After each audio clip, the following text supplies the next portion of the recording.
वो भगवान को मित्र कहते हैं, तो भगवान परम प्रसन्न हो जाते हैं। इसलिए आज राम भगवान को विश्वामित्र जी उस दृष्टि से देख रहे हैं तो भगवान को संकोच हो गया। धीरे से विश्वामित्र ने कहा, राम, हम चाहते हैं कि जैसे तुमने हमारे यज्ञ को परिपूर्ण किया है, ऐसे ही एक यज्ञ को और परिपूर्ण कर दो,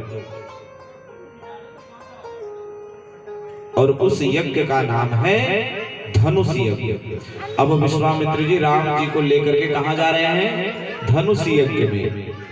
और धनुष यज्ञ कहां हो रहा है? जनकपुर में। बिहार और नेपाल में ये जनकपुर धाम पड़ता है। भगवान ने कहा, गुरुदेव, जैसी आपकी इच्छा, आपका आज्ञा हमारे लिए सिरोधार है। मुस्कुराते हुए विश्वामित्र ने कहा, चलो तैयार हो जाओ। भगवान राम लक्ष्मण तैयार हो गए। साधु संत सब आगे चलने लगे और भगवान और राम लक्ष्मण भी जी उनके पीछे पीछे चल रहे हैं। कुछ दूर पहुंचे, एक ऐसा आश्रम दिखाई दिया जहां न तो खग है, न मृग है, न जीव है, न जंतु है, न वो जो नितांत एकांत है, एक वीरान आश्रम है जहां एक पत्थर की शिला नारी की आकार में बनी हुई है। देखिए, भगवान चलते चलते किसका किसका उद्धार कर रहे हैं, वो बातें बताई जा रही है। नितांत वन में उन्होंने देखा कि एक स्त्री पत्थर के स्वरूप में विराजमान है। हाथ जोड़े खड़ी भगवान विश्वामित्र जी महाराज थोड़े आगे निकल गए, किंतु भगवान श्री राम की दृष्टि पड़ गई उसके ऊपर। भगवान राम ने सोचा, यह कौन है? नितांत एकांत में ये शिला हाथ जोड़कर बैठी है। मानो अहिल्या जी इसी उम्मीद से बैठी हैं। तो किसकी प्रतिमा राम जी ने सोचा? अहिल्या जी की प्रतिमा।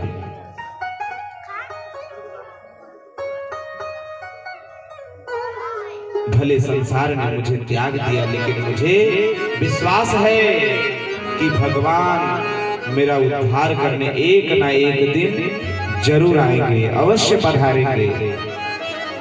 समाज ने परित्याग तो किया, आप सोचो भूल बस एक अपराध क्या हो गया? अहिल्या से मनुष्यों ने तो परित्याग कर ही दिया। गोस्वामी तुलसीदास जी कहते हैं, खग मृग जीव जंतु तहाँ नाही। सारी प्रकृति ने अहिल्या का साथ छोड़ दिया। ना वहां खग है, न मृग है, न जीव है, न जंतु है।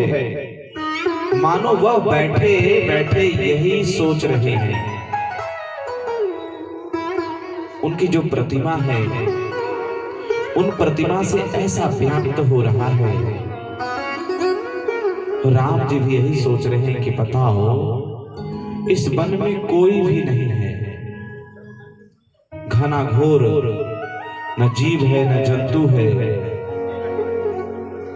और ये इंतजार में बैठे हैं। शंख सगा सब तजी गए, को न निभयो साथ। कह नानक इस विपत्ति में एक टेक रघुनाथ। कोई संसार में जब साथ ना दे तो हमारा रघुनाथ जी ही साथ देते हैं। रघुनाथ जी के शरण में ही चलना चाहिए, क्योंकि भगवान ही है जो हम सबको परम गति प्राप्त कर सकते हैं।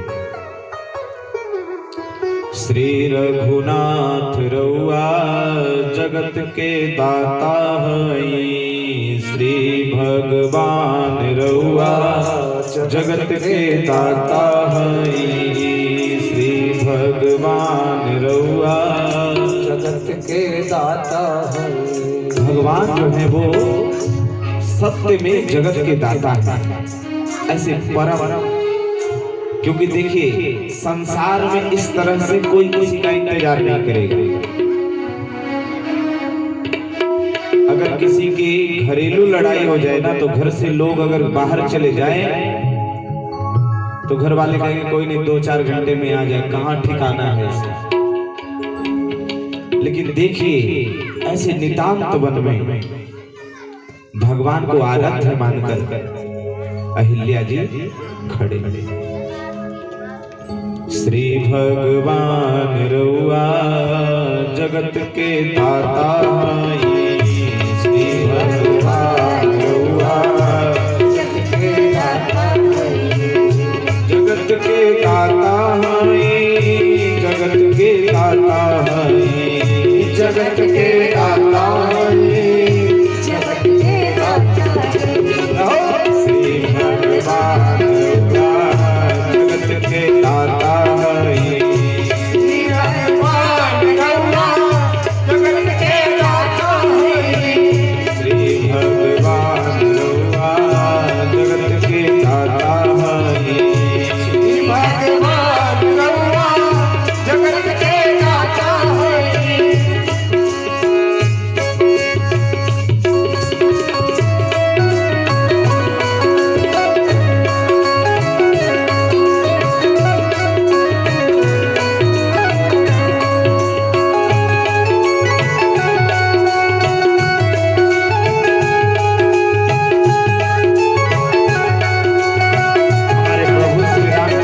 सारा है वो बता रहे हैं भगवान।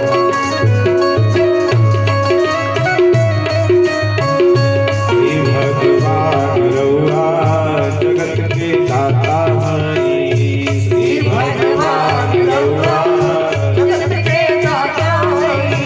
श्री रघुनाथ रउआ जगत के दाता हई। श्री भगवान रउआ जगत के दाता हई।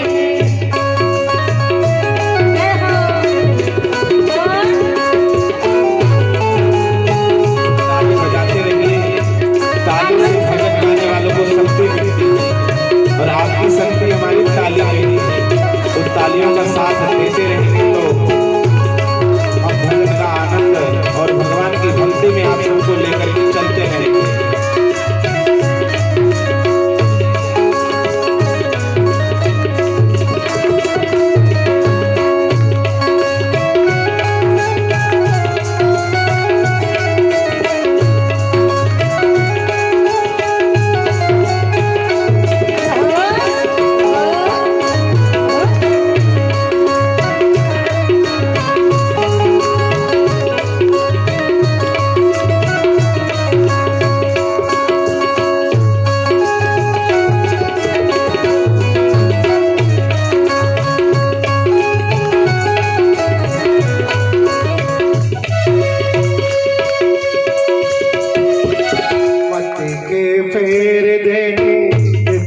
कितना भी सुंदर बना लो, भोजन आप कितना भी सुंदर बना लो, अगर फूटी हुई थाली में दे दोगे तो भोजन आपका सारा व्यर्थ हो जाएगा।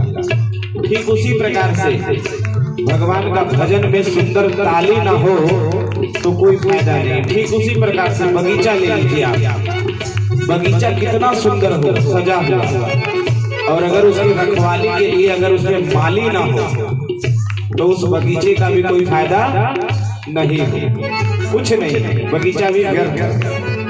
और उदाहरण के अनुसार कहते हैं जिस तरह से भजन भोजन की शोभा थाली से और बगीचे की शोभा माली से, और जिन पुरुषों ने अपने जीवन में विवाह कर्म किया और उनके ससुराल में अगर साली ना हो तो ससुराल की शोभा साली से, ठीक उसी प्रकार से भजन की शोभा ताली से है। तो जोर से बजाइए श्री रामचंद्र भगवान की। महाराज जी ने बहुत अच्छी बात बताई है, मैं आपको साक्षात बताता हूँ। ये क्या चीज है? मजीरा। और इसको बार बार बोलोगे तो क्या आएगा? मजीरा मजीरा मजीरा। ये भी राम जी बोलेगा। तो इसी प्रकार से आप ताली बजाओ तो आपकी ताली भी राम राम बोलेगा। श्री भगवान रउआ जगत के दाता हई, भगवान रउआ जगत के दाता हई। केवट से चरण धोनी गिरपति लगौनी, केवट से चरण धोनी गिरपति लगौनी। चाहे जहाँ रउआ जगत के दाता हई, चाहे जहाँ रउआ जगत के। मैया सब घरे आईनी झूठे पैर के खैनी, मैया सब कर आईनी झूठे पैर के खैनी। करके भगवान रउआ जगत के दाता हई, भगवान जगत के दाता हई।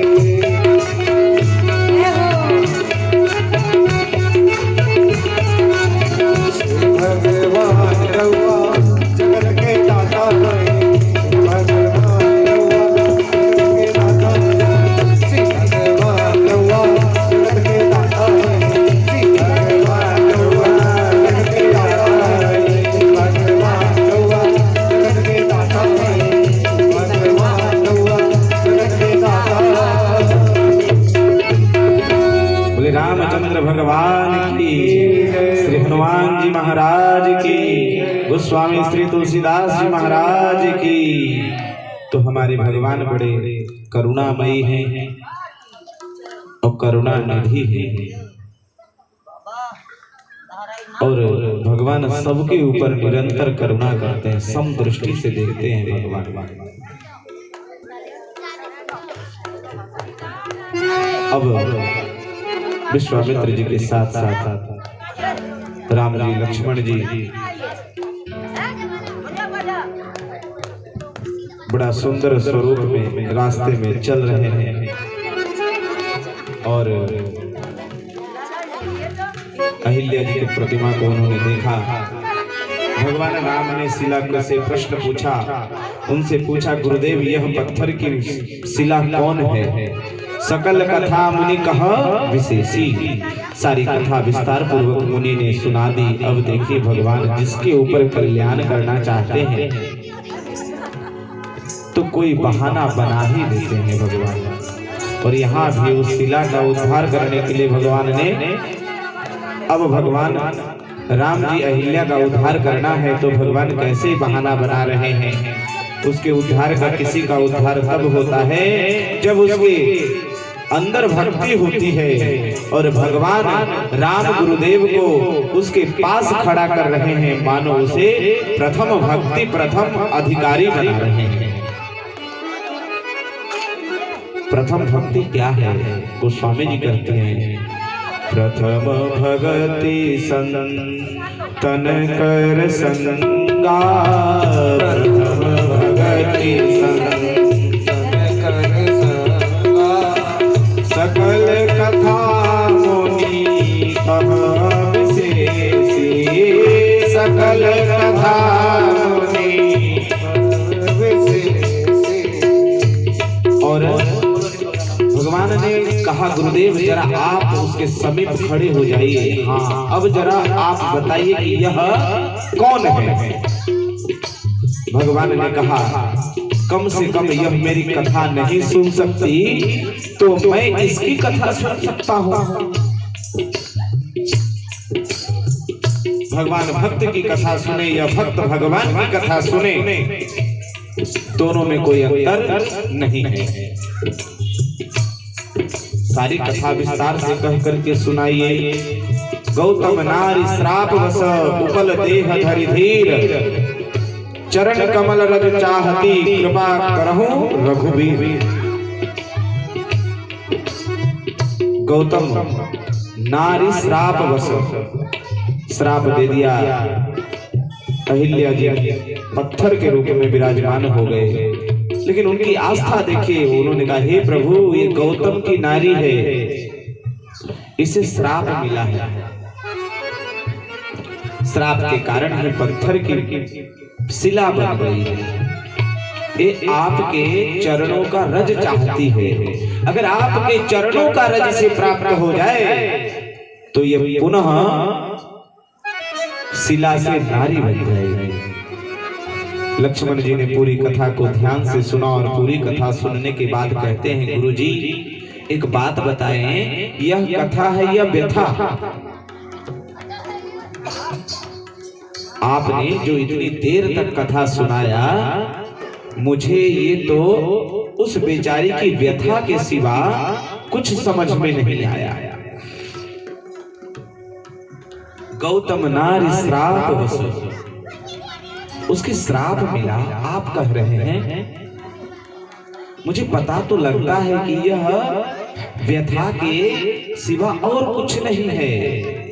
विश्वामित्र जी ने कहा लक्ष्मण यद्यपि यह व्यथा है, लेकिन जिसकी व्यथा रघुनाथ जी सुन ले वो व्यथा कथा में बदल जाती है।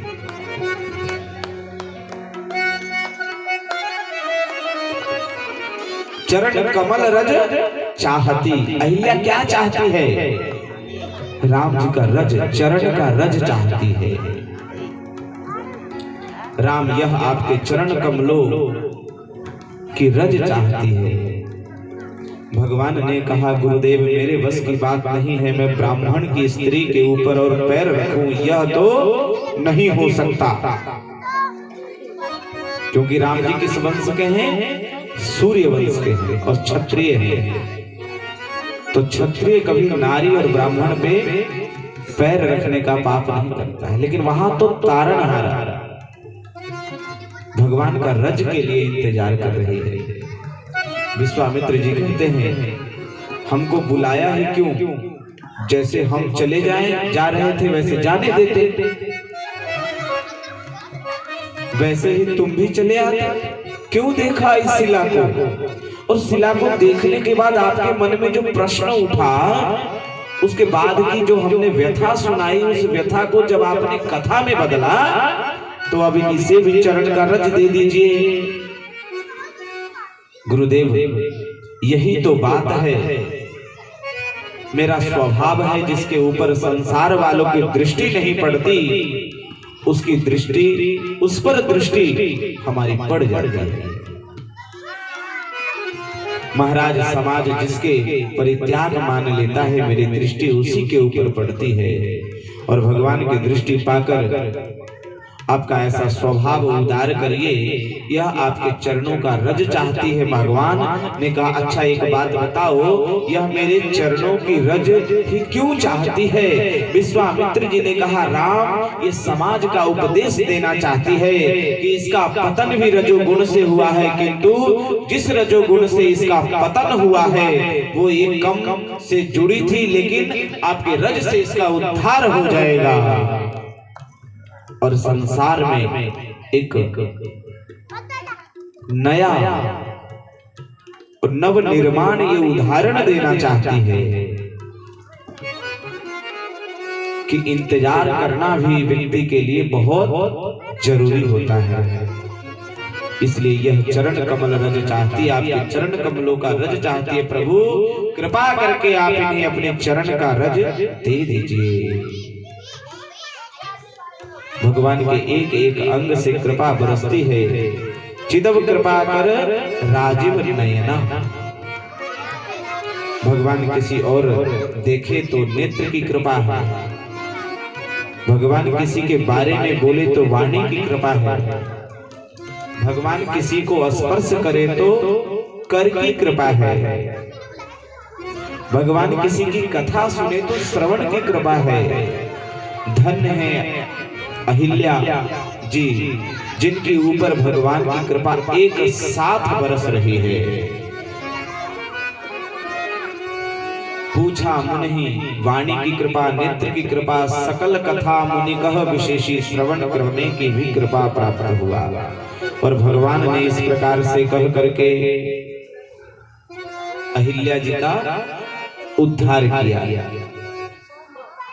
हमी ते भूले हमी में भूले, हमें ढूंढने में हमें चले, हम ही ने खोजा हम ही ने पाया, हमें मिले तब हमें मिले। तो हम जब परमात्मा को ढूंढते हैं तो परमात्मा हमें मिल जाते हैं, बशर्ते ढूंढने का तरीका अच्छा होना चाहिए। भगवान ने कहा भक्तों के साथ मेरा लेन देन चलता रहता है। भगवान ने जब द्रौपदी जी का चीर बढ़ाया था, भक्तों ने कहा सरकार इतना वस्त्र आपके पास आया कहां से? भगवान ने कहा देखो मैं लेन देन कर रहा हूं, आज दे रहा हूं कल ले लूंगा। एक भक्त से लेता हूं और दूसरे को देता हूं। गोपियों का भगवान श्री कृष्ण ने, आप सबने कृष्ण कथा भागवत कथा में सुना होगा, गोपियों का वस्त्र भगवान कृष्ण ने चुरा लिया, वही वस्त्र वहां पे बढ़ा दिए।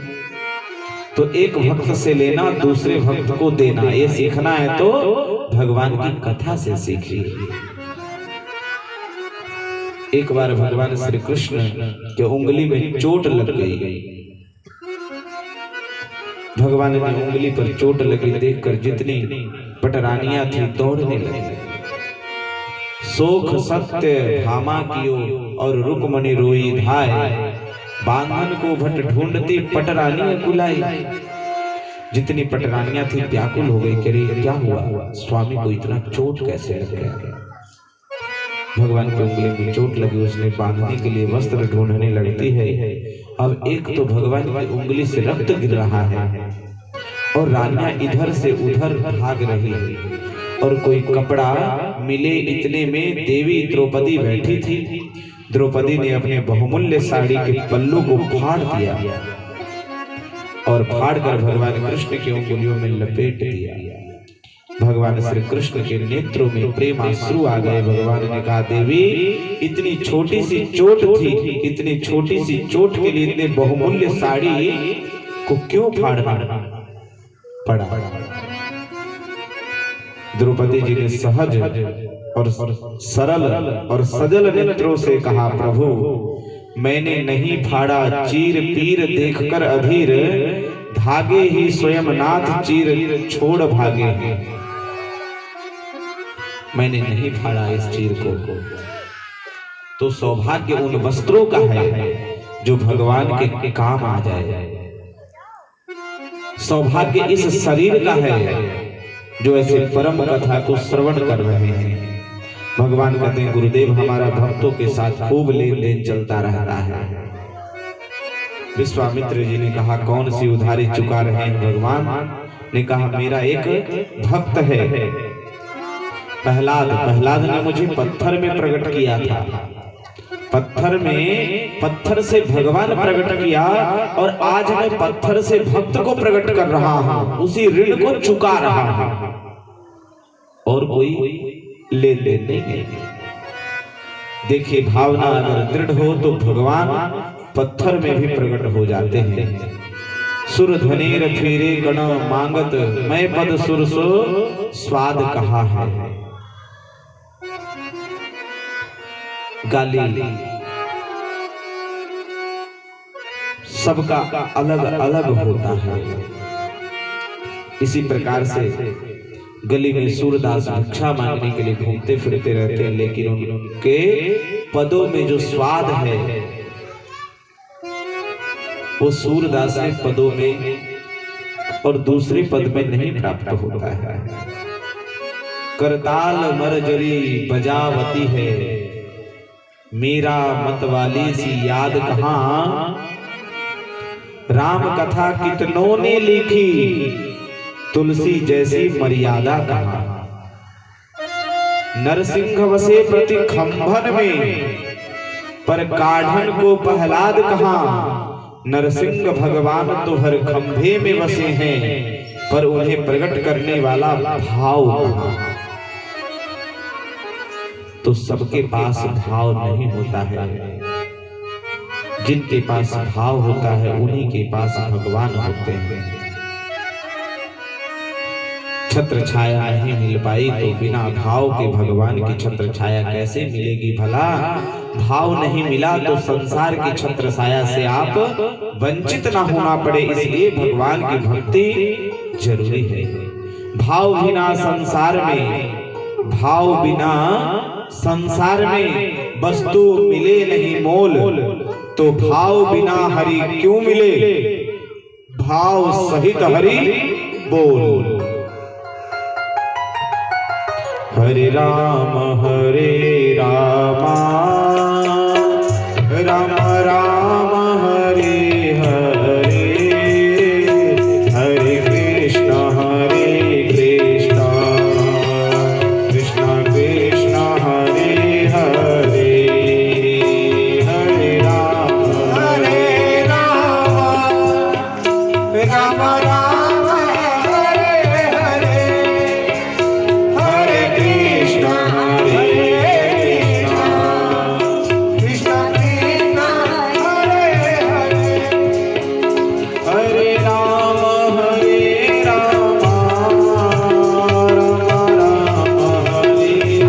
हरे, हरे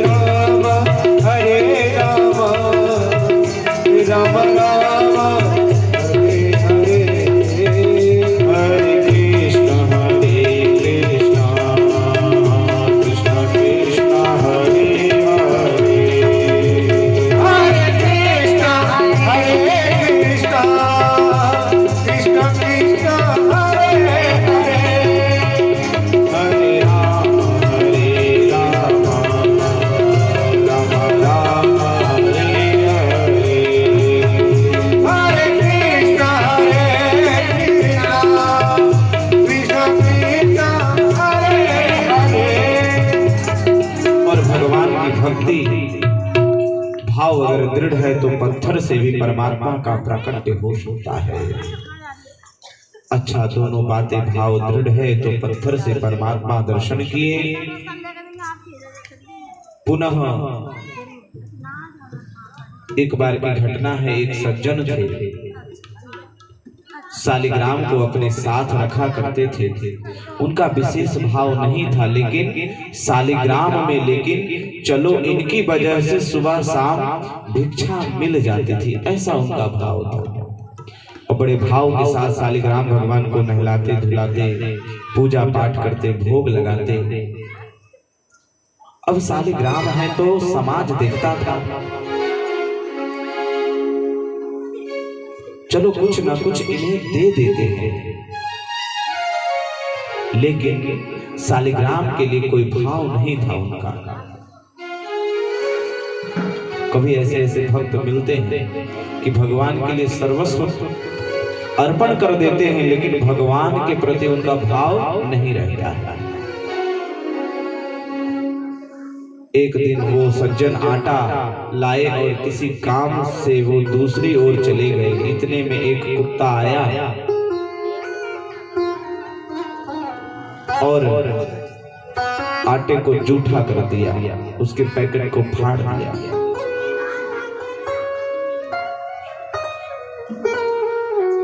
और आटे को पोटली को मुंह से दबाया और दौड़ा। और सज्जन तेजी से देखे, बोले रे ये क्या हुआ?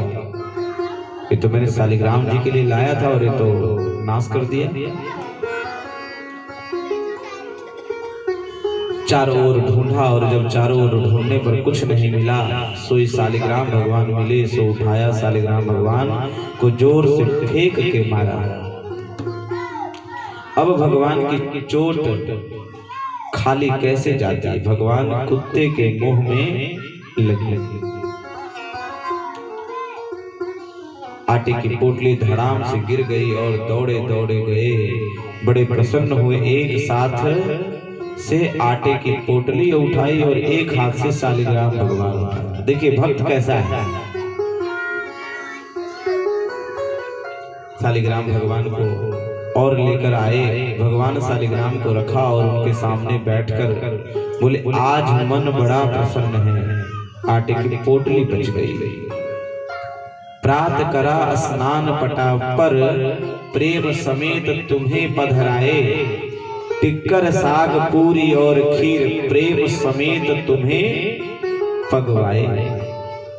तीर्थ हूँ अरु मंदिर में, बार अनेक धरे और उठाए। पर सत्य कहे श्री शालिग्राम जो, दास के काम में आज ही आया। बोले महाराज मैं आपका पूजा पाठ तो रोज करता था, लेकिन काम हमारा आप आज ही आए। कैसे काम आए?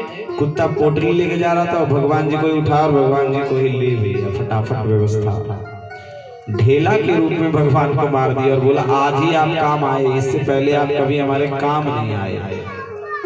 सारा जीवन आपका सेवा करता रहा। तो आज भगवान श्री राम कह रहे हैं कि मेरे एक भक्त ने पत्थर में मुझे प्रकट किया था और मैं भक्तों को पत्थर से प्रकट कर,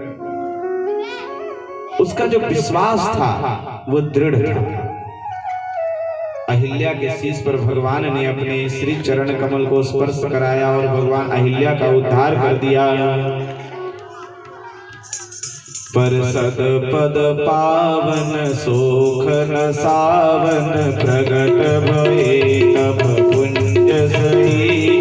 देखत रघुनायक जन सुखदायक, सन्मुख होय कर जोरी लगे। अति प्रेम धीरा पुलक शरीरा, मुख नहीं आवहि वचन कही। अतिशय बड़ भागी चरण ही लागी, युगल नयन जलधारि बहे। धीरज मन कीना प्रभु बहु चिन्ना, रघुपति कृपा भगति पाई। अति निर्मल वाणी स्तुति तानी, ज्ञान गम्य गैर दुरारी। मैं नारी अपावन प्रभु जग पावन, रावण रिपु जग सुखदाई। राजीव विलोचन भव भय मोचन, पाहि पाहि शरण आई। मुनि साप दीनायति भगवीना, परमय अनुग्रह माना। देखहु हरि लोचन हरि भव मोचन, मैं जाना बिनती प्रभु गोरी। मम मानुष कर पाना, देखत सुर सीता भरत मुनि। प्रगट भये शिव बाई, भाति सिधारे गौतम नाम। बार बार हरि चरण परि, जो अति मन भावा सो बर पावा। गणपति लोक अनंत भरी। देखिए अहिल्या जी बड़े स्वरूप में आकर के, मतलब अपने एक नारी के स्वरूप में आ गए। भगवान उनका उद्धार कर दिया और बहुत सुंदर स्तुति भगवान की गाई। अहिल्या जी कहती हैं, प्रभु आप इस संसार के अपवाद हैं। अगर कोई पूछे आग हवा को बढ़ाती है या घटाती है, तो हम कह सकते हैं कि आग की मात्रा पर निर्भर करता है कि आग घटने वाली है या बढ़ने वाली है। मैं नारी अपावन प्रभु जग पावन, आप जगत पावन होते हुए मुझे अपावन नारी पर कृपा करके मुझे अच्छा बना दिया। बड़ा सौभाग्य मेरे लिए नहीं हो सकता, इससे बड़ा सौभाग्य मेरे लिए नहीं हो सकता महाराज, आप चल करके आए। अहिल्या जी कहते हैं प्रभु मेरे पतिदेव ने जब मुझे श्राप दिया था तब मैं नहीं समझ पाई थी उस चीज को, लेकिन आज मुझे लगा कि मेरे पति ने जो श्राप दिया था तो उन्होंने बड़ी कृपा करी थी मेरे ऊपर। मुनि श्राप जो दीन्हा अति भल किन्हा परम अनुग्रह में माना। साक्षात आपके चरणों का मुझे दर्शन मिल रहा है, इससे बड़ा और क्या हो सकता है। तो परमात्मा इस तरह से इनका उद्धार करते हुए आगे की ओर चलते हैं। गौतम ऋषि गए गवनो न लवही के गौतम ऋषि आए, अपनी पत्नी को हाथ को पढ़कर लेकर गए। यह कृपा है भगवान की, जिसके कारण शिला से अपने स्वरूप में विद्यमान हो गए। अहिल्या जी तो प्रसन्न होकर पति लोक को चली गई कि तू प्रभु को पश्चाताप हो रहा है, चरण छुई को पछितायो। हमारी सनातन परंपरा मान्यता है कि हमसे अगर कोई भूल हो जाती है तो हम गंगा स्नान करते हैं।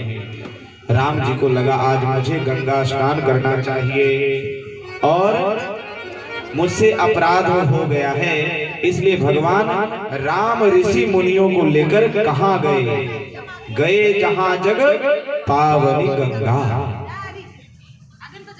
जहां पावन गंगा बह रही है वहां राम जी सभी को लेकर के गए। बोले रामचंद्र भगवान की जय हो। हम सबके बीच में भगवान राम का बाल रूप विद्यमान हो रहा है। कुछ ही समय में हम सब राम जी का जन्म उत्सव भी मनाएंगे। आइए हम सब एक भजन श्रवण करते हैं।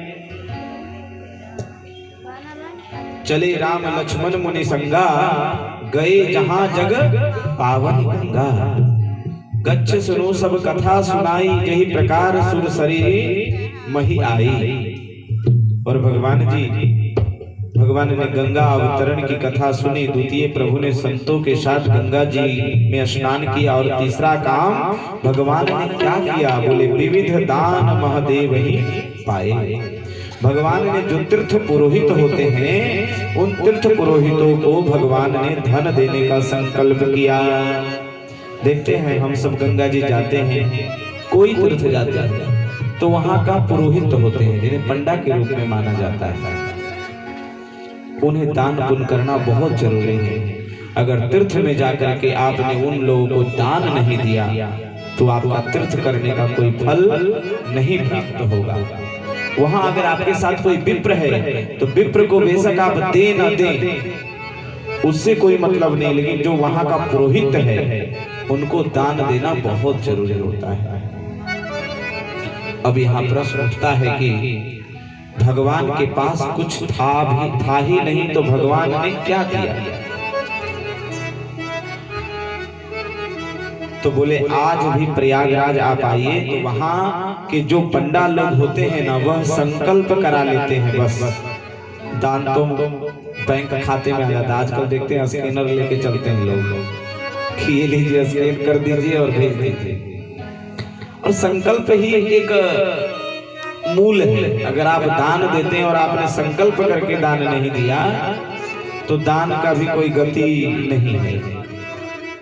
एक सिक्का का भी दान अगर देते हैं तो संकल्प करके दे, वो ज्यादा उत्तम है। अगर आप कहेंगे कि महाराज हमारे पास तो कुछ है ही नहीं तो कहेंगे फिक्र क्यों करते हो, आप संकल्प कर लीजिए, हम आपके घर आकर के ले जाएंगे।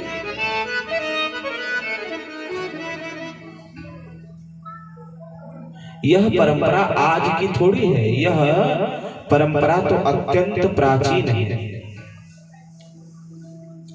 अतः भगवान ने संकल्प कर लिया। स्मरण करें जब भगवान राम रावण को मार कर आए तो उनका विमान प्रयागराज में उतरा तो वहां गोस्वामी तुलसीदास जी ने लिखा है दान विविध विधि दीन्हा तो वहां गोस्वामी तुलसीदास जी ने दिन्हा लिखा है। क्यों लिखा? भाई दिए और पाए में अंतर होता है, देना और लेना। संकल्प करके गए थे इसलिए देना पड़ेगा। वहां भगवान का विमान मणियों से भरा हुआ था, अतः तुरंत दान कर दिया, किंतु यहाँ पर भगवान के पास देने के लिए कुछ नहीं था। इसलिए भगवान ने संकल्प किया। गोस्वामी तुलसीदास जी यहाँ पाए शब्द का प्रयोग करते, दिए शब्द का प्रयोग नहीं करते। भगवान ने मानसिक संकल्प किया। भगवान हमको शिक्षा दे रहे हैं कि किसी भी तीर्थ में जाएं तो हमको कम से कम 3 काम अवश्य करना चाहिए। कौन कौन सा काम?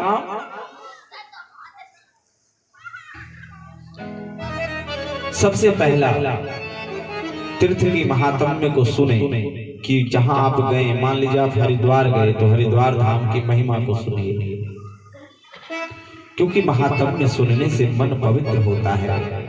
दूसरा, उस तीर्थ में स्नान जरूर करें, क्योंकि स्नान करने से तन पवित्र होता है।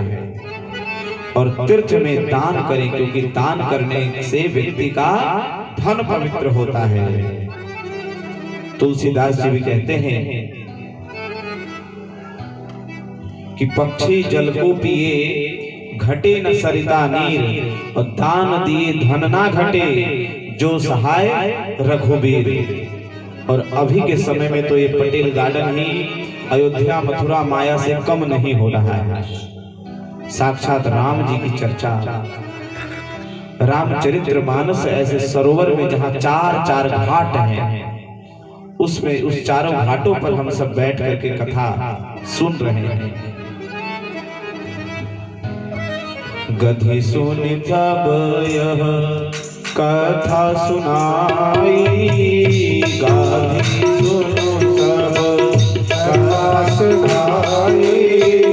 जिहि प्रकार सुर सर महि आई, जे प्रकार सुर सर महि आई। तब प्रभु समेत नहाए, तब प्रभु समेत सहाय। विविध दान महि देवन पाए, विविध दान हरषि चले मुनि वृंद सहाया, चले मुनि वृंद सहाया। देवी पिता नगर नियराया,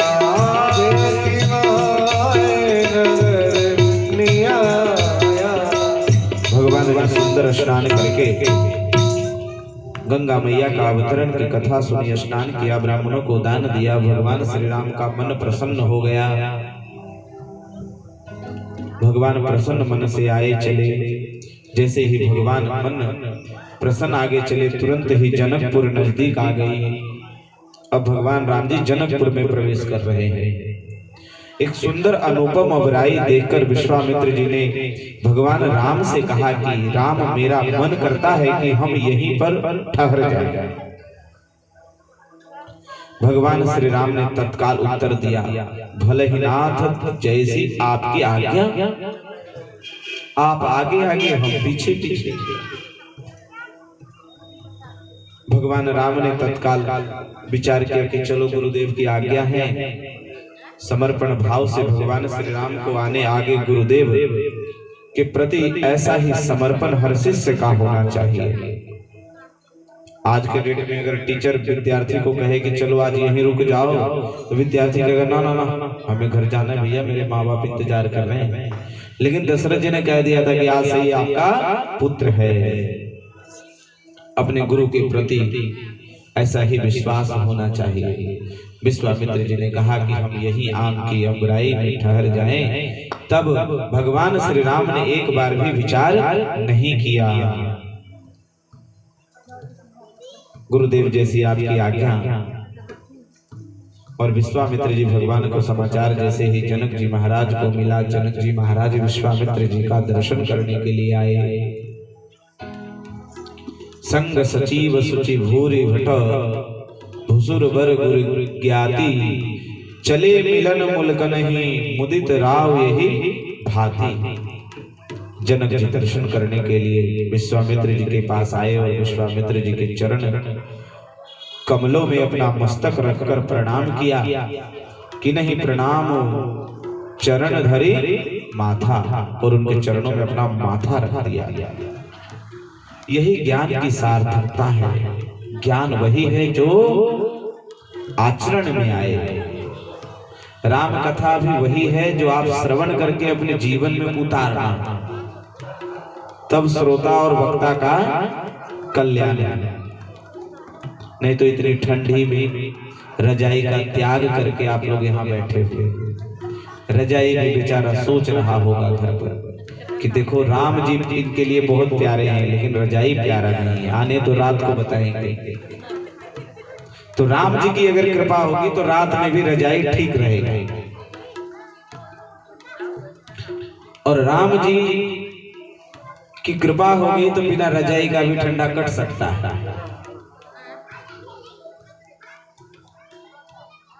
तो इस समय में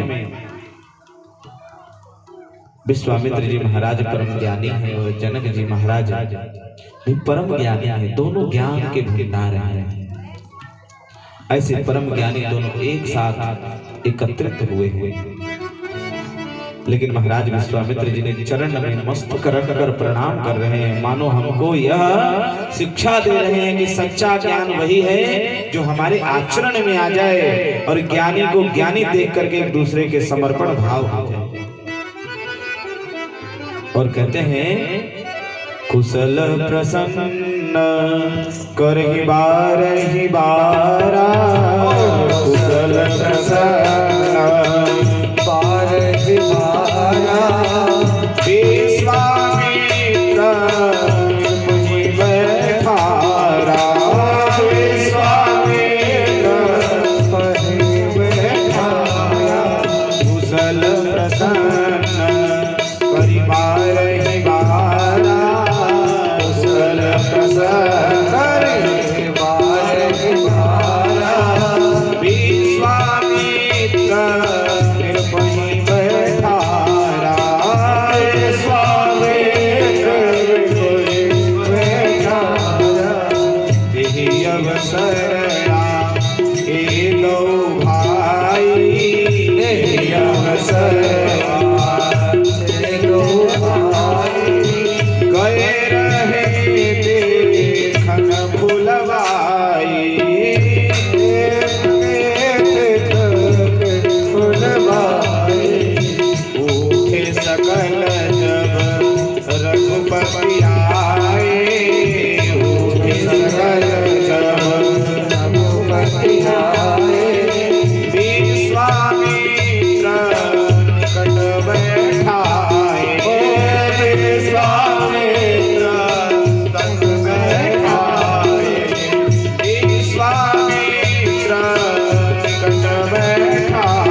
जी को बैठाए और कुशल प्रसन्न करवा रहे बारह उनके बारे में पूछा, महाराज कैसे हैं और स्वास्थ्य पानी सब ठीक है। उनकी सेवा में लग गए। उनका जनक जी ने कहा आपके आशीर्वाद से सब ठीक है। विश्वामित्र जी ने कहा नहीं, अगर कोई समस्या हो तो बताइए, हमारे साथ धुरंधर है। जनक जी ने कहा नहीं भगवान आपके आशीर्वाद से सब ठीक है। विश्वामित्र जी ने कहा फिर भी कोई बात हो तो आप हमको जरूर बताइएगा महाराज, हम आपकी समस्या चुटकी में खत्म कर देंगे। प्रश्न उठता है विश्वामित्र जी बार बार कुशलता क्यों पूछ रहे हैं? विश्वामित्र जी के मन में भाव है कि राजन आपके राज्य में दीप के राजा आए हुए हैं, जिसके राज्य में संपूर्ण विश्व के योद्धा बाहर से आकर के ठहर जाएं, वह कितना चिंतित होगा। जनक जी से इसलिए बार बार पूछ रहे हैं कि धनुष यज्ञ में कोई एक राम जी लक्ष्मण जी नहीं पहुंचे हैं, अनेकों नेक वहां पे राजा महाराजा शक्तिशाली योद्धा पहुंचे हुए हैं। इसलिए विश्वामित्र जी कह रहे हैं कोई दिक्कत तो नहीं है, किसी प्रकार की कोई परेशानियां तो नहीं है। आकर ठहर गए इसलिए चिंतित हो, आप बिल्कुल परेशान मत समझिएगा। मेरे साथ राम और लक्ष्मण हैं, आए हुए हैं, इसलिए आप चिंता मत करिएगा। नहीं भगवान आपके आशीर्वाद से सब कुछ अच्छा है। भगवान राम और लक्ष्मण का प्रवेश होता है। तब विश्वामित्र जी ने भगवान श्री राम लक्ष्मण को अपने समीप बैठा लिया। मानो विश्वामित्र जी भगवान राम और लक्ष्मण को अपने समीप बिठाकर कह रहे हैं देखो महाराज किसको लेकर के आया हूं मैं। राम जी के स्वरूप को देख करके वहां के राजा महाराजा सोच रहे हैं कि क्या दिव्य तेज है। राम जी ने सोचा कि अरे यहाँ तो बहुत बड़े बड़े योद्धा बैठे हुए हैं, हम तो दो बालक हैं। जनक जी के आनंद को कोई सीमा नहीं है। जनक जी कहते हैं महाराज बताइए यह दोनों बालक कौन हैं? कहो नाथ संदर्द वो बालक मुनि कुल तिलक के निरपकुल पालक। जो सुंदर दो बालक हैं आपके साथ कौन है? यह किसी मुनियों के कुल के तिलक है, किसी राज का कुल पालक है, बताइए। विश्वामित्र जी ने जब जनक जी की बात सुनी तो विश्वामित्र जी महाराज मुस्कुरा कर कहे महाराज ने मन ही मन सोचा महाराज बड़े ज्ञानी बनते थे, लेकिन आज आप ही भगवान को देखकर लड़खड़ा रहे हैं। जनक जी बड़े विद्वान थे, लेकिन देखिए वहां राम जी बन करके नहीं गए हैं। विश्वामित्र जी के दो शिष्य हैं, राम जी और लक्ष्मण जी, शिष्य के रूप में गए। तो विश्वामित्र जी कहने देखो हमारे राम को भी मन ही मन विचार कर रहे हैं विश्वामित्र जी कि हमारे राम और लक्ष्मण को भी ये नहीं जान रहे हैं। और आज आप भी भगवान को देखकर नहीं पहचान पाए। यही तो भगवान की कृपा है। हम सबके बीच में भगवान आकर के चले जाएंगे, लेकिन पहचानने के लिए वो नेत्र होना चाहिए। अरे महाराज जो बालक होगा वह पालक कैसे हो सकता है? अरे और जो ये बालक होगा वह बालक कैसे हो सकता है? जनक जी ने आगे कहा महाराज मेरा मन तो सदा ब्रह्मानंद में ही लगा रहता था। देख करके मेरा मन सहज ही उस ब्रह्मानंद को छोड़ रहा है।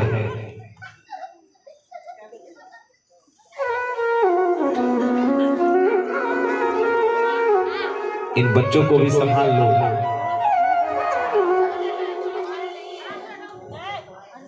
देख लो इस पटेल गार्डन में 4-5 बच्चे खो गए हैं, किसी के हैं तो भाई ले लो। खोए तो नहीं हो ना? बोले श्याम रामचंद्र भगवान की। बच्चे मन के सड़े सच्चे बड़े अच्छे। मुझे लगता है पटेल घाट में इतने मच्छर नहीं होंगे, बच्चे हैं। वैसे भगवान का रे कहते हैं बच्चे साक्षात जगदीश हैं, भगवान का रूप है, जगदीश है। और भगवान करे हरे घर में ऐसे 10-20 हो। हाँ हाँ बोलो रामचंद्र भगवान की जय हो। बच्चे बेटा बैठ जाओ, शोर नहीं मचाते, बहुत अच्छे हो आप। अभी हमने देखा कुछ देर पहले एक बालक बच गया, नहीं तो अभी डॉक्टर के पीछे भागना पड़ता। उस लोहे का उसको पलट दिया और उसमें उसका पैर फंस गया। फिर दूसरा गया, उसके पैर को निकाला। तो अभी राम और लक्ष्मण जी को ही सुन लेते हैं। विश्वामित्र जी कह रहे हैं महाराज आप ही अनुमान करके बताइए कि यह कौन है। आपको जनक जी ने कहा मुझे तो लगता है ब्रह्म जो निगम नीति कही गावा उभय बेश धरि के सोयावा, कि ब्रह्मा ने जिसका नीति कहकर गायन किया है वह पर ब्रह्म परमात्मा है। और परमात्मा ही 2 रूप धारण करके मेरे सम्मुख प्रकट हो गए। विश्वामित्र जी ने कहा महाराज आपके वचन कभी झूठे नहीं हो सकते। ए प्रिय सबहि जहां लगी प्राणी, मन मुस कहीं राम सुनी वाणी। संसार में जहां तक प्राणी है यह सबको प्रिय है। भगवान श्री राम तो आनंद के सागर है। और जब रघुकुलमति दशरथ के जाए, मम हित लागी नरेश पठाए। अब भगवान श्री राम को संकोच हो रहा है, क्योंकि जब मिल जाए 2 ज्ञानी तो भगवान को बड़ी परेशानी। जनक जी कह रहे हैं यह तो परमात्मा ही अवतार धारण करके आ गए हैं।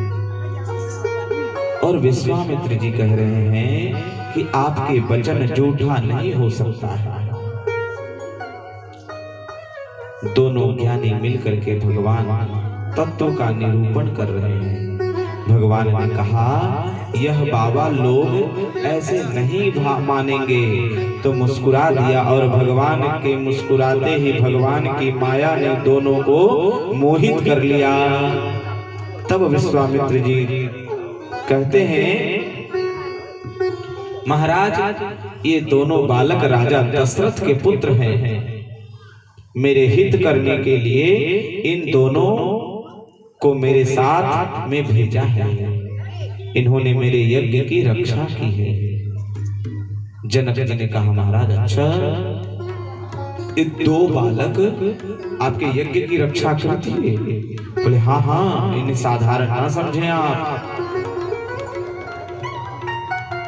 जनक जी ने कहा महाराज जो भी हो, आप अगर अकेले आए होते तो आपके लिए यह कोई आतिथ्य स्वीकार करना पड़ेगा। जनक जी महाराज विश्वामित्र जी के संग भगवान श्री राम के लक्ष्मण जी को और लेकर के आए हैं और ले जाकर के उनको सुंदर सदन में निवास करा दिया।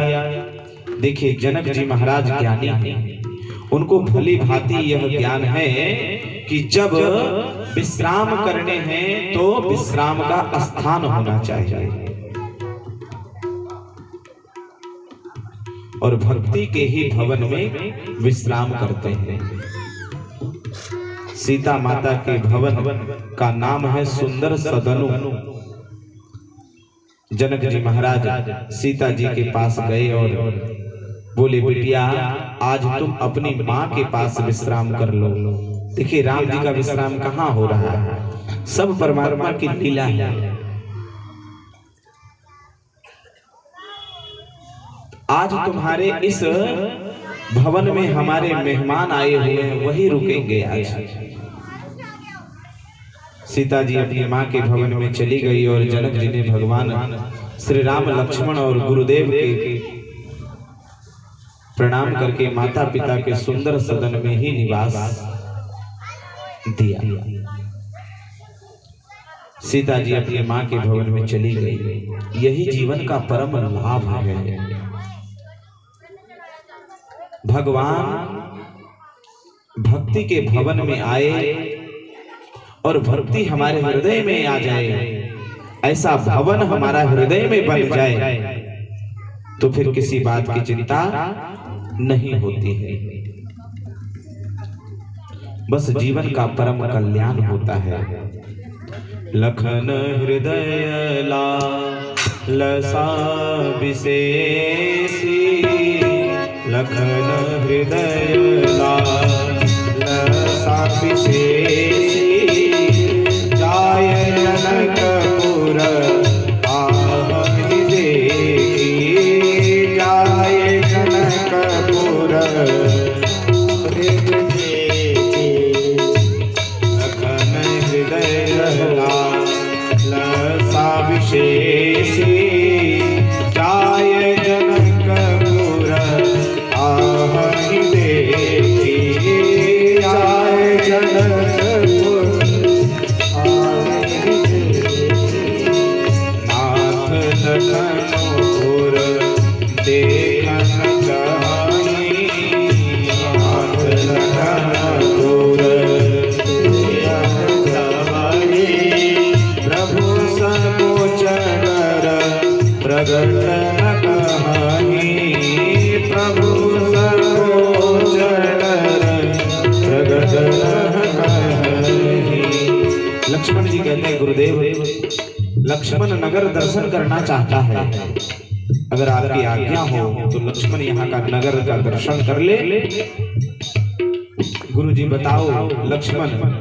गुरुदेव ने कहा तुम स्वयं नगर दर्शन करना चाहते हो? राम जी ने कहा नहीं गुरुदेव, लक्ष्मण ही नगर दर्शन करना चाहता है। तो लक्ष्मण नगर दर्शन करना चाहते हैं तो हम किसी नगर के जानकार व्यक्ति को भेज करके लक्ष्मण को दर्शन करा कर ले आएगा। भगवान श्री राम ने सोचा कि दर्शन करने की इच्छा तो मेरी ही है, ये तो लक्ष्मण के बहाने स्वयं दर्शन करना चाहता। एक संत का बड़ा सुंदर भाव है। भगवान श्री राम कहते हैं नाथ लखनपुर देखन चाही। तो विश्वामित्र जी कहते हैं कि देखन चाही ता कहे ना कहे तो। श्री राम ने कहा क्योंकि लक्ष्मण के आपस में, राम जी और लक्ष्मण जी का परस्पर बहुत सुंदर संबंध है। एक दूसरे का अभाव होता है, यानी कि राम जी हैं तो लक्ष्मण जी भी हैं और लक्ष्मण जी हैं तो राम जी भी हैं, ऐसा समझना चाहिए। श्री राम ने कहा क्योंकि लक्ष्मण को आपसे भय और संकोच लग रहा है, इसलिए हमने आपसे इस बात को कहा है। हम सब कुछ ही देर में राम जी का जन्म उत्सव भी मनाएंगे। कल जन्म हुआ था, आज हम सब जन्म उत्सव मनाएंगे और कल रामचंद्र भगवान का सुंदर विवाह भी मनाएंगे हम सब। आज जन्म उत्सव मना लेते हैं, कल राम जी का विवाह, क्योंकि राम जी जनकपुर पहुंच चुके हैं और राम जी जनकपुर पहुंच करके उनकी घूमने की जो जिज्ञासा हो रही है उस जिज्ञासा को समझिए। श्री राम ने कहा लक्ष्मण आपसे भय करता है। गुरुदेव ने कहा ठीक है राम, मैं किसी नगर में जानकार व्यक्तियों के साथ भेज दूंगा, बच्चा और वह भटक जाएगा, किंतु अगर मैं लक्ष्मण को लेकर के जाऊंगा तो मैं उसको नगर दिखा करके तुरंत वापस लेकर के आऊंगा। राम जी ने कहा मेरा भी घूमने का इच्छा है और मन ही मन में कह रहे हैं अगर कोई बच्चा गया गुरुजी तो बच्चा भी खो जाएगा, लक्ष्मण भी खो जाएगा, इसलिए मैं जाता हूं और जल्दी से लेकर के आऊंगा। इसलिए मेरा जाना जरूरी है। कितना सुंदर है कि जीव जब अकेले यात्रा करता है तो यह संसार ही उसको उसके लिए माया का नगर बन जाता है। गुरुदेव विश्वामित्र ने कहा कि राम जाओ और पर केवल दर्शन करके ही मत आना, बल्कि अपने सुंदर मुख का दर्शन करा करके आना। जाओ और जाकर के इन जनकपुर वासियों के नेत्रों को सफल कर दो। जाई देख आवहूं नगर सिखी निधान दो भाई करहूं सुफल सबके नयन सुंदर बदन दिखाऊं। धाम धाम काम सब त्यागे, गोस्वामी जी कहते हैं धाये धाम काम सब त्यागी मन हो रंग निधि लूटन लागी मन हो रंग निधि लूटन लागी लूटन लागी। धाये धाम काम सब त्यागी धाये धाम काम सब त्यागी।